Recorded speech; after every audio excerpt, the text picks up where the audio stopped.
Recorded Books and One-Click Digital present Ask Not by Max Allan Collins, narrated by Dan John Miller.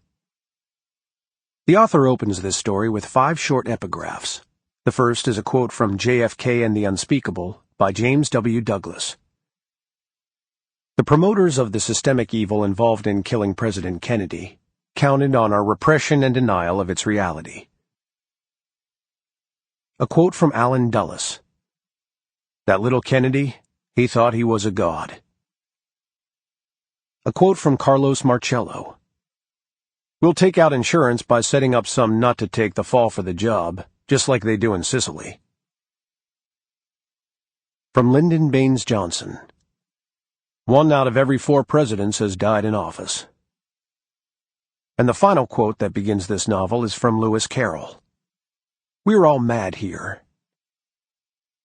And now, Ask Not.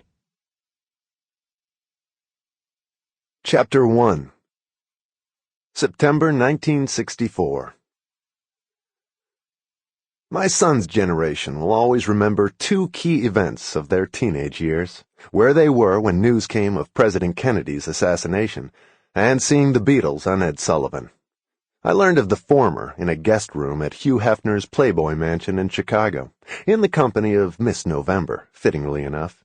Soon, amid beauties with their mascara running, she and I had hunkered around a portable television with a little gray picture and a big shiny white kitchen.